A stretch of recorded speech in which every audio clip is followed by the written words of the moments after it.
Kitsune! Salut les Kitsune! Comment ça va? Nous nous retrouvons aujourd'hui pour une vidéo, la deuxième vidéo que l'on fait sur ça. C'est la vidéo de la lecture collective. Et pour ceux qui s'en souviennent, pour ceux qui suivent à fond la chaîne, vous le savez, il s'agissait du tome 1 d'Animal de Victor Dixon. Donc, comment ça s'appelle? La malédiction de Boucle d'Or. Voilà, donc nous on l'a pris chez Gallimard Jeunesse, donc dans les éditions Pôle Fiction. Avec la belle tranche. La belle tranche jaune, vif. Donc voilà, vas-y Hello, fais-nous un tout petit résumé pour ceux qui ne savent pas. Oui, ça raconte l'histoire de Blonde qui vit dans le couvent de Sainte-Ursule et elle subit un peu les moqueries de ses camarades parce que Blonde est orpheline et donc ses camarades sont plutôt riches et donnent plein d'argent. Enfin, vous voyez l'idée un petit peu... Surtout que Blonde est destinée à vivre là toute sa vie. Oui, et à devenir sœur. Ce qu'elle ne veut pas. Sauf qu'un jour, un étrange personnage vient voir Blonde pendant la nuit et lui dit que son destin n'est pas forcément de rester au couvent car il y a un terrible secret Dans son passé. dans son passé. Donc nous allons diviser notre avis en deux parties, donc pour la première et deuxième partie et ensuite pour la troisième et quatrième partie. Voilà. Donc, pour la première et deuxième partie. Alors, me concernant, j'ai bien aimé parce que ça changeait des lectures que j'ai l'habitude de lire. En effet, on a une dimension un peu historique, ce que j'ai trouvé super intéressant. De plus, la plume est... Voilà, vous avez compris. Hein. La plume est de l'époque, la plume se laisse lire, la plume... Voilà, exactement. Alva a bien transmis ce que je voulais dire. Donc comme Hello l'a dit, le contexte historique est super présent. Donc pour ceux qui ne savent pas, nous nous retrouvons donc dans la France juste après la Révolution, donc avec Napoléon, la défaite de Napoléon et les loyalistes, les royalistes, enfin, bref, vous avez compris. C'est un roman un petit peu sérieux. C'est ça, voilà. De ce que j'en ai pensé. Donc au début j'avais un peu peur du personnage de Blonde, je dois avouer. Elle est très renfermée, très timide, très fouillarde, bref, tout ce que je n'aime pas. Donc je me disais ça va être tourné très vite en oh non je veux pas, gna gna gna. Donc voilà.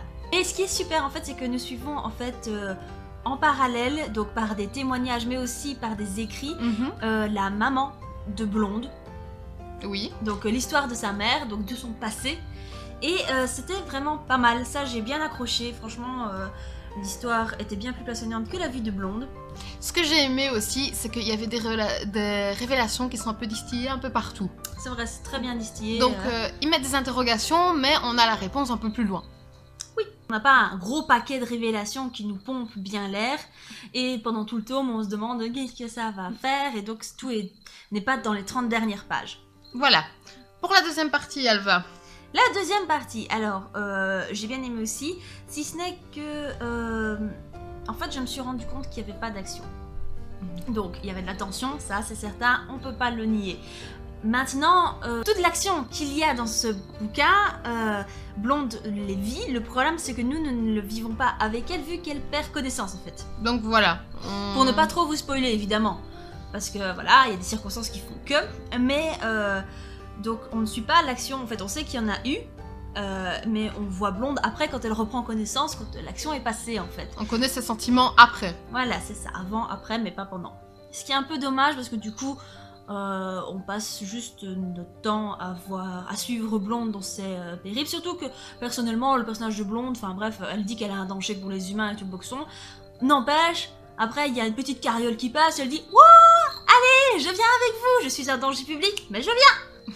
Et après, là, je suis « Ah ouais, c'est bon, mais tu vas chercher, quoi, hein, faut pas pousser Bobona non plus. » J'étais plus intéressée donc par le passé que par l'histoire présente. Et je trouvais ça un petit peu dommage, parce que du coup, quand on a pu parler du passé de Blonde, bah l'histoire s'est arrêtée là. Mais sinon, c'était, faut quand même avouer, une très bonne lecture, un vrai page-turner que je conseille. Ce que j'en ai pensé de la deuxième partie, c'est que c'était peut-être un petit peu tiré en longueur. Il y a un passage que j'ai pas compris forcément pourquoi on passait des chapitres et des chapitres et des chapitres dessus. J'avais envie qu'on avance un petit peu plus dans l'histoire.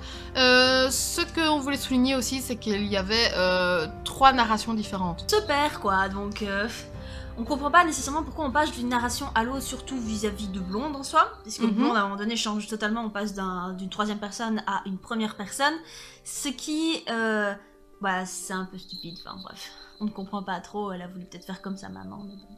Mais je tiens à dire que j'ai quand même aimé et que c'est une bonne lecture et que moi aussi je vous la conseille, donc n'hésitez pas à vous jeter dessus. Nous personnellement, on a bien envie de lire le tome 2. Oui, non, c'est certain. Comme toute lecture, elle a ses défauts. Ce n'est pas un coup de cœur, mais ça reste une très bonne lecture. Voilà. Voilà. Donc nous allons passer à... le piochage, si ça se dit. Voilà. Pour savoir quelle sera la prochaine lecture... La Magical Jar. Vas-y, Hello. Pioche bien. Je prie le dieu des boucles-jars. Prions. C'est... Église. bah voilà. Voilà, comme vous avez pu le voir. Donc ce sera Uglis, le tome 1. Que j'ai déjà, heureusement. Moi aussi, donc vous pouvez nous retrouver dans quelques semaines pour savoir ce qu'on a pensé de Uglis. Oui. En attendant, lisez bien, amusez-vous tant que vous voulez. Et revenez sur notre chaîne. oui, abonnez-vous, mettez une patte en l'air si vous avez aimé. Voilà. Allez, bisous bisous. Bisous.